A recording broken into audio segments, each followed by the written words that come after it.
जितनी दफ़ा दिन की शुरुआत में आप अपने जूते के फीते बांधने के लिए झुकें और ज़मीन पर नज़र पड़े तो अपने आप को याद दिलाते रहें कि सफ़र की शुरुआत किस इरादे से की थी।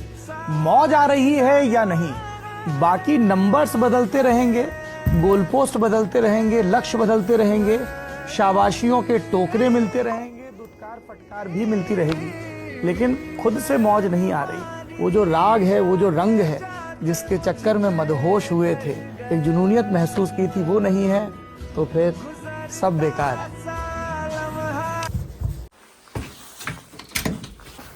Good morning guys, welcome back to the channel.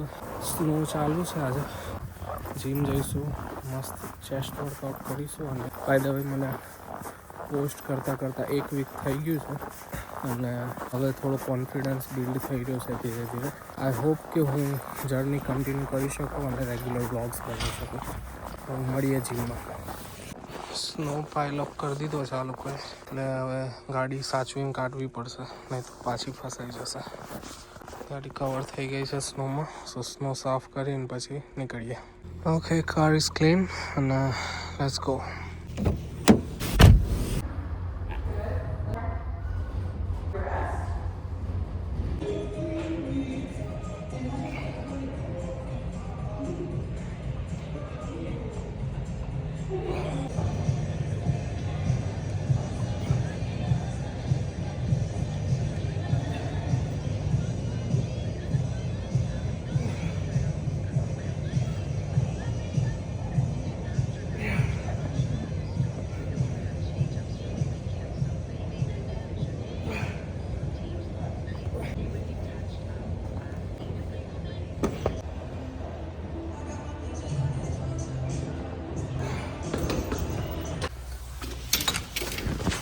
Okay, gym done.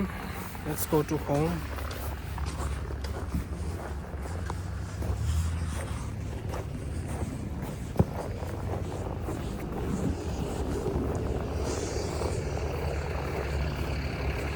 Snow 3-4 દિવસથી બંધ હતો, પાછો ચાલુ થયો છે હવે.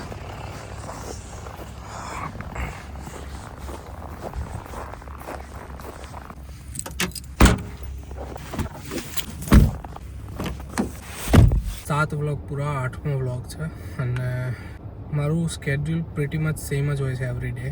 પણ લાસ્ટ વીકેન્ડ મેં કંઈક નવું કર્યું, બહાર ગયો. હું જનરલી વીકેન્ડ બહાર જવાનું પ્રિફર નહીં કરતો, પણ આ કન્ટેન્ટના હિસાબે બહાર જવાનું ટ્રાય કર્યું અને બહુ મજા આવી. સ્પેશિયલી સન્ડે જ્યારે અમે લોકો વોક કરવા ગયા હતા અને નવા લોકોને મળ્યા, નવા ફ્રેન્ડ્સ બનાવ્યા, ઓલ બિકોઝ ઓફ વ્લોગિંગ. કારણ કે એવરી ડે નવું કન્ટેન્ટ લાવું ઇટ્સ ટફ, પણ હું એવરી ડે જે કરું છું એ તો બતાવી જ શકું, રાઈટ? તો લાસ્ટ વીકનું એનાલિટિક્સ હું ચેક કરી રહ્યો હતો યુટ્યુબનું. 7 દિવસમાં બહુ સારો રિસ્પોન્સ આવ્યો. હું એમ વિચારતો હતો કે ડેલી બેઝિસ પર સેમ કન્ટેન્ટ, લાઈક એક્સેપ્ટ મારે જે દિવસે રજા હોય એ દિવસે હું કંઈક નવું કરી શકું, પણ બાકીના જે દિવસ છે એમાં પ્રીટી મચ મારું સ્કેડ્યુલ સેમ રહે છે, રાઈટ? હું જીમ બતાવું પણ મારે ફિટનેસ ઇન્ફ્લુએન્સર નહીં બનવું, મારે બધું જ બતાવવું છે. હવે હું વિચારું છું કે થોડું સિનેમેટોગ્રાફીનું બેઝિક્સ ને એવું બધું શીખું અને થોડું એડિટિંગની સ્કિલ પોતાની સુધારું. આજના વ્લોગમાં આટલું જ અને મળીએ કાલે.